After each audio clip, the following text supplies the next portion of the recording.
Nossa, essa luz aqui estou muito linda hoje, né, gente? Olha. Ô, louco. Então, vocês lembram que antes de finalizar o livro de Gênesis, eu disse que eu gostaria de voltar lá para a história do Judá, né? Por quê? Jesus descende da família do Judá. Então, é importante saber, né, desde onde que veio, né? Então, veio Abraão, Isaac, Jacó, Judá. Judá, se eu não me engano, é o segundo filho de Jacó. Vou dar uma olhadinha aqui. Fiz que é o segundo filho, né? Acho que é. Ai, agora eu fiquei curiosa. Quarto filho da Lia. Então, ele era filho da Lia com o Jacó. E aí o Judá, lembra que ele e os irmãozinhos dele enfiaram o José na cisterna, depois venderam, né? Depois disseram pro Jacó que ele tinha morrido e não sei o que, entregaram a túnica colorida dele lá, cheia do sangue do carneiro que eles tinham matado. Enfim, passar essas coisas, que o pai dele entrou num desespero, uma tristeza, né? Porque ele não tinha nem o corpo do José para enterrar, vocês lembram dessa história? O Judá saiu da casa do pai dele e foi morar num outro lugar, né? Onde que ele foi morar? Ele foi morar com Adulamita, um carinha lá, longe dos irmãos dele, né? De certa culpa bateu, né? Vendo o pai sofrendo, vazou de lá. E aí lá ele conheceu uma mulher. A Bíblia não fala o nome da mulher dele, mas ele conheceu essa mulher e teve 3 filhos com ela. O primeiro filho se chamava era mau. Era mau perante ao Senhor. Era o primogênito dele. Então ele tinha o tinha o Onã, também era mau, e o Selá, que era o mais novinho. E aí chegou uma idade que ele já estava maiorzinho, o Judá arrumou uma mulher pro O nome dessa mulher era Tamar. Então, o nome da mulher do Judá não fala, mas o nome da mulher dos filhos fala, né? Então, ele arrumou a Tamar, né? Para casar com Mas o primogênito de Judá era perverso perante o Senhor, pelo que o Senhor o fez morrer. Então, disse Judá a Onã, o filho número 2: possui a mulher do seu irmão e cumpre o levirato. O que é o levirato? Já explico. E suscita descendência ao seu irmão. O que é o levirato, né? O levirato é o seguinte, né? O cara tinha que ter descendentes, né? Então, se ele morreu casado, mas não tinha filho ainda, o irmão tinha que casar com a mulher. Olha isso, ó. O irmão tinha que casar com a mulher e o filho que viesse, o primeiro filho que viesse, não seria dele, seria do irmão dele. Como se fosse do irmão dele, entendeu? Então, isso é meio complicado, né? Imagine, você mulher naquela época não tinha valor nenhum mesmo, né? A mulher, porque casou, tô apaixonado por aquele ali, casei, morreu a criatura, não tive filho, vou ter que casar com o irmão, que é uma outra peste. Foi isso que aconteceu com a pobre da Tamar. O primeiro marido dela era insuportável, Deus matou, depois ela casou com o Onã. O Onã também era mau. O Onã, na hora do fight, gente, a Bíblia diz isso. A Bíblia diz, não é a Nayara, não. Vou até citar aqui, ó. Tá no capítulo 38, no versículo 9. Onã, ele sabia que o primeiro filho dele não seria dele, seria do irmão dele, do né? Então, toda vez que ele possuía a Tamar, ele deixava o sêmen cair na terra, para não dar descendência ao seu irmão, entendeu? Na hora do fato, tirava para fora e cuspia fora, entendeu? Por isso, ele fazia o que era mal perante ao Senhor, e também Deus matou a criatura, porque ele não queria dar descendência nem por irmão e nem para ele. Deus matou a criatura.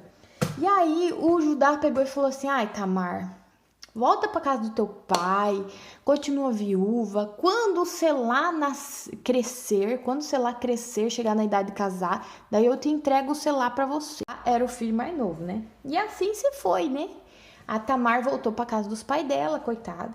E aí ela viu que chegou na idade do Selá poder casar com ela, né? Porque imagine, poxa, já tinha sido viúva 2 vezes.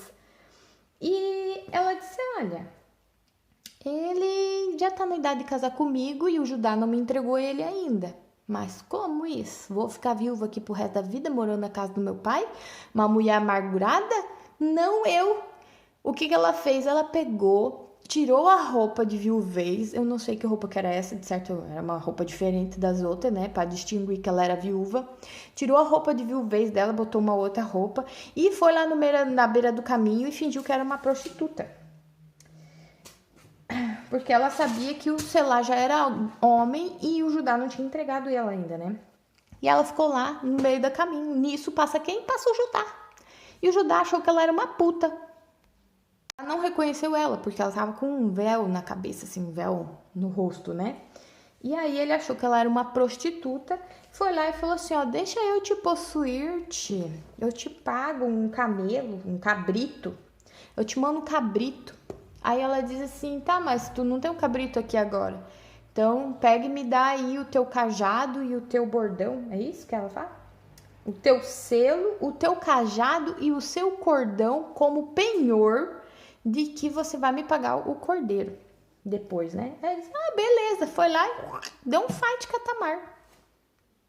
Um minuto de silêncio para você processar essa história, né? Judá foi lá e deu um fight com a própria nora. Enfim, ela engravidou e foi para casa dos pais dela. Voltou a botar a roupa de viuvez dela. Nisso, passou-se o tempo, o Judá mandou um servo dele entregar o cabrito para a prostituta. Porque ele era honesto, viu? Ele deu um fight com ela, prometeu o cabrito e mandou depois. E aí, mandou lá o servo atrás da prostituta para pagar o cabrito e pegar de volta o selo, o cordão e o cajado. E aí o servo foi para lá e não achou a bendita da puta. E vocês não sabiam que tinha que uma prostituta cultual, que eles falavam, né? Porque antigamente elas se prostituíam para as deusas lá, né? Sei lá do que. E nisso a Tamar tava grávida, né? Lá na casa dos pais dela. E aí o cara foi lá, ó, voltou com o cabrito e disse, olha, Judá, não achei, não tem nenhuma prostituta lá. Ele disse, meu, foi enganado então? Foi enganado. Pobre do Judá, foi enganado por uma... E ainda diz assim, ó, espero que ela guarde o meu selo, o meu cordão, o meu cajado, para que eu não caia depois em vergonha, né? Eu não caia em vergonha. Tá. E aí, nisso, ele ficou sabendo que a nora dele estava grávida, que a Tamar estava grávida, porque a barriga começou a crescer, né? Fofoca se espalha desde a época de Gênesis, gente. E aí, ele foi lá e falou, mas pegue se ela adulterou, então, porque ela tá prometida pro Selá, bota essa mulher pra fora e bote fogo nela. Tire pra fora que ela seja queimada. Aí ela pegou e veio pra fora. Com a cara e com a coragem, disse sim, pode me queimar. Mas olha só, antes eu quero que vocês saibam que essas coisas aqui são do homem que eu engravidei.